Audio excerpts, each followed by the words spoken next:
എല്ലാവർക്കും നമസ്കാരം. ഞാനിപ്പോൾ ഉണ്ടാക്കാൻ പോണത് കടച്ചക്ക. ഇതിപ്പോൾ നമ്മൾ കടച്ചക്ക വെള്ളത്തിലിടുമ്പോൾ മുറിച്ചിടുമ്പോഴേ ചെറിയൊരു കളർ വ്യത്യാസം വരും. അപ്പോൾ ഞാൻ കുറച്ച് തൈര് വെള്ളത്തിൽ ഇട്ട് വെച്ചിരിക്കുകയാണ്. കുറച്ച് വെള്ളം എടുത്തിട്ട് മുറിക്കാൻ നമ്മൾ എടുക്കുമല്ലോ, വെള്ളത്തിലാണല്ലോ മുറിച്ചിടുക. അതിൽ കുറച്ച് തൈര് ഒന്നിട്ടിട്ട് അതിൽ മുറിച്ചിട്ടു. അപ്പോൾ നല്ലതായിട്ടുണ്ട് കണ്ടോ. അത് പിന്നെ നമുക്ക് വേണ്ടത് എണ്ണ. ഞാനിപ്പോൾ വെളിച്ചെണ്ണ എടുത്തിരിക്കുന്നത്. ചെറിയ ഉള്ളി ഉണ്ടെങ്കിൽ ചെറിയ ഉള്ളി എടുത്തോളൂ. ചെറിയ ഉള്ളി ഇല്ല എൻ്റെ കയ്യിൽ, അതുകൊണ്ട് ഞാനൊരു ചെറിയ ഉള്ളി ആണെങ്കിൽ ഒരു 7 എടുത്തോളൂ. ഇതിപ്പോൾ സവാള എടുത്തിട്ടുണ്ട്. തേങ്ങ ഞാനൊരു 1/4 മൂടി, അരമുടി കൂടി ഇഷ്ടമുണ്ടെങ്കിൽ എടുത്തോളൂ തേങ്ങ. പിന്നെ കരിവേപ്പില. പിന്നെ നമുക്ക് മസാലകൾ, മല്ലിപ്പൊടി, ഗരം മസാല ഞാൻ വീട്ടിലുണ്ടാക്കിയതാണ്. പിന്നെ മഞ്ഞൾപ്പൊടി, മുളക് പൊടി, പിന്നെ ഉപ്പ്, പിന്നെ ഇതിപ്പോൾ കടുക്. ഓക്കെ, നമുക്ക് സ്റ്റാർട്ട് ചെയ്യാം. പിന്നെ വെളിച്ചെണ്ണ കേട്ടോ. ഞാനിപ്പോൾ വെളിച്ചെണ്ണ ഒഴിച്ചു. നിങ്ങൾക്ക് വേണമെങ്കിൽ ഗോൾഡ് വിന്നറ ഇഷ്ടമെങ്കിൽ അതിട്ടോളൂ. ഓക്കെ, ഇത്തിരി വെള്ളം ഉണ്ട്, അത് കാരണം. പിന്നെ കടുക് ഇട്ടു.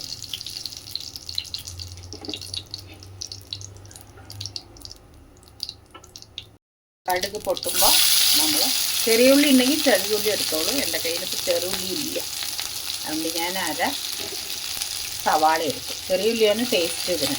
ചെറിയ ഉള്ളി അല്ലെങ്കിലും നല്ല ടേസ്റ്റ് അല്ല എല്ലാത്തിനും. അപ്പോൾ അതിട്ടോളൂ കേട്ടോ. പിന്നെ നമ്മുടെ കരിവേപ്പില നന്നായി വഴറ്റി നമുക്ക്, ഞാനിപ്പോൾ 1 സ്പൂൺ മുളക് പൊടി ഇട്ടു കേട്ടോ, ഈ സ്പൂണിന്. പിന്നെ നമ്മൾ എടുത്തു വെച്ച മല്ലിപ്പൊടി, ഗരം മസാല, മഞ്ഞൾ അതും ഇട്ടു കേട്ടോ. അതിന് ഉപ്പ്. ഓക്കെ, ഉപ്പ് ഇട്ടു കേട്ടോ. ഇത് കടച്ചക്ക പിരള എന്നാണ് പേര് ഇതിന്. ഓക്കെ, കടച്ചക്ക പറഞ്ഞില്ലേ, കുറച്ച് തൈര് ഒഴിച്ചിട്ട് കണ്ടോ. നിങ്ങൾക്കത് കടച്ചക്കയുടെ കൂടെ തൈര് മനസ്സിലായില്ല അല്ലേ? ഇതൊക്കെ തൈര് വെള്ളമാണ് കണ്ടോ. ചുറ്റി 1 സ്പൂൺ. ഒറ്റ ലേശം കളർ പോയിട്ടില്ല കണ്ടോ. കടച്ചക്കയുടെ കളർ മാറിയിട്ടേ ഇല്ല കണ്ടോ. നന്നായിട്ട് ഇനി ഇളക്കാം. മുടി തേങ്ങ എടുത്തിട്ടുണ്ടായിരുന്നില്ലേ, 1/4 മൂടി തേങ്ങ.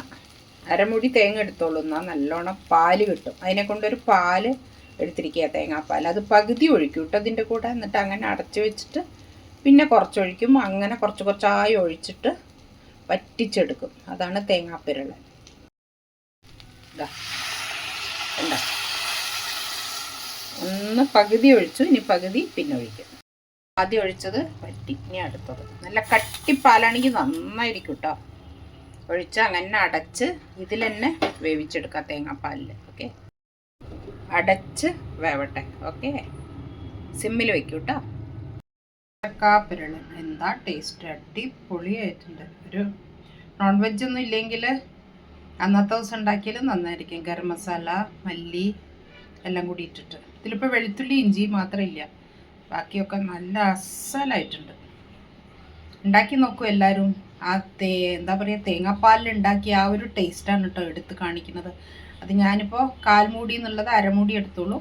വലിയ ഉള്ളി, സവാള എന്നുള്ളത് ചെറിയ ഉള്ളി എടുത്തോളൂ. അപ്പോൾ ഇതിനേക്കാളും ടേസ്റ്റ് ആയിരിക്കും. അപ്പോൾ ഒന്ന് പറയാനുണ്ടോ? ഓക്കെ, എല്ലാവരും ഉണ്ടാക്കി നോക്കൂ. സബ്സ്ക്രൈബ് ചെയ്യൂ, ലൈക്ക് ചെയ്യൂ, ഷെയർ ചെയ്യൂ. Okay, thank you so much. കടച്ചക്ക പിരളൻ റെഡി.